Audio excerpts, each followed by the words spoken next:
Muy buenas noches, les saludo el abogado Juan Barragán Loyola del estudio jurídico Barragán Abogados La Fuerza de la Ley.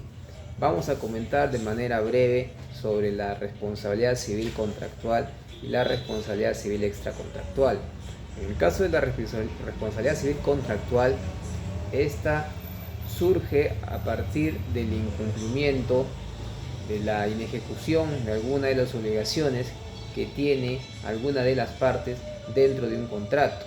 Para eso tiene que estar establecido dentro del contrato aquellas obligaciones que debe de cumplir cada una de las partes, ¿no? De manera tal que el incumplimiento va a generar y va a acarrear la acción de indemnización que plantee el afectado de conformidad al artículo 1321 y 1322 del Código Civil, ya sea porque esta acción de incumplimiento se da título de dolo por culpa inexcusable o culpa leve. La responsabilidad civil contractual, la acción personal indemnizatoria, tiene como término y plazo de caducidad los 10 años. Con relación a la responsabilidad civil extracontractual, nuestro artículo 1969 del Código Civil nos dice pues que aquel que por dolo o culpa genera un daño tiene el deber de indemnizarlo. En el caso de la responsabilidad civil extracontractual no está supeditada aún a la existencia de un contrato, sino pues que es a partir de un hecho generador del daño que va a dar lugar a que sea indemnizado el perjudicado por la persona que generó el daño. Aquí es importante señalar dentro de los elementos que son comunes tanto en la responsabilidad civil contractual como extracontractual. En primer lugar, el tema de la acción. En este caso, por ejemplo, ¿no? Una persona que conduciendo un vehículo no respetando las reglas de tránsito ocasiona la muerte o lesiones en una persona, entonces tiene el deber de indemnizarlo producto de esa acción, pero también por omisión, en el supuesto que un médico interviene quirúrgicamente a una persona y no lo sutura, no lo sutura, y a partir de ello se genera una lesión a la persona, tiene también a partir de esa omisión el deber de indemnizarla.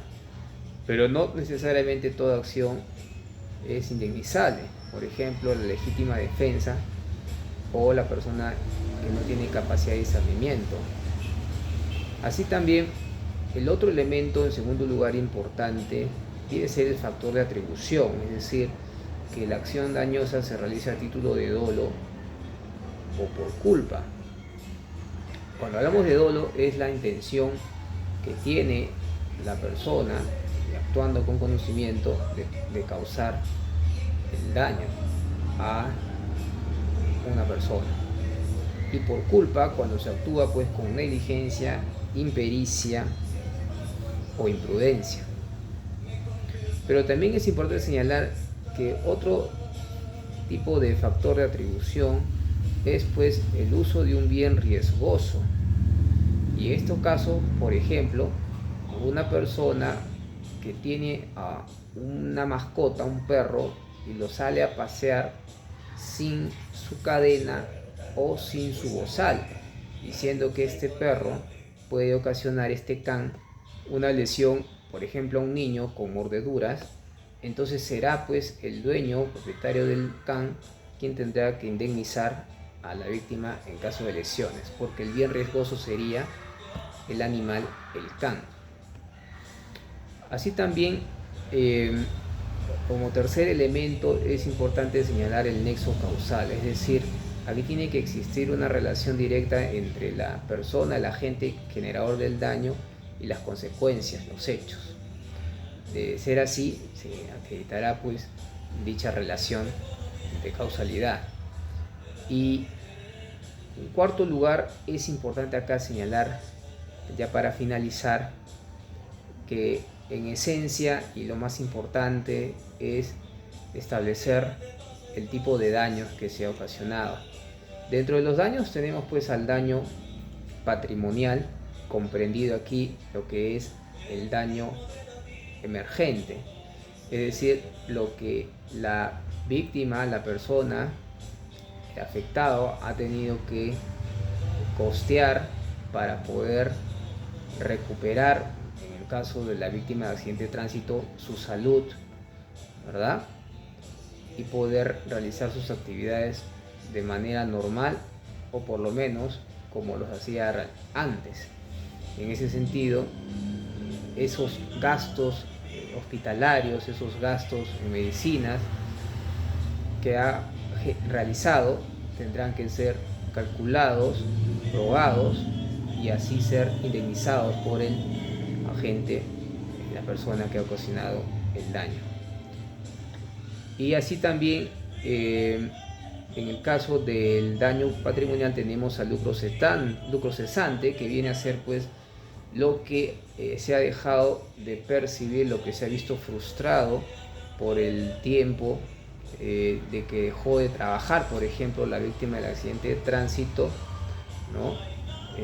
A causa de ese daño, ¿no? Si ha dejado de trabajar 3 meses y él percibía una suma de 1.000 soles mensual por su trabajo, tendrá que ser indemnizado por esos 3 meses, que serían unos 3.000 soles, por lucro cesante, ¿no? Ahora bien, tenemos dentro del otro tipo de daños el daño extrapatrimonial, comprendido por el daño moral y el daño a la persona. En el caso del daño moral es un aspecto sumamente subjetivo, el sufrimiento, la angustia que tiene la víctima, el perjudicado, y que generalmente esto pues se va a poder establecer en base a indicios, ¿no? Y así pues establecerse a criterio del juzgador. Y así también en el caso del daño a la persona, objetivamente esto se acreditará por el daño a la integridad que ha sufrido la persona. Por ejemplo, si a causa de ese accidente de tránsito ha sufrido una fractura o la pérdida de algún miembro, digamos una parte de su cuerpo, es pues que va a ser indemnizado por ese daño objetivo que ha sufrido su integridad. Muy bien, todo esto es importante señalar en la medida que va a poder ser la persona víctima de un daño por responsabilidad extracontractual o contractual accionar ante la autoridad competente, incluso usar la conciliación extrajudicial para poder obtener una solución pronta a su problema.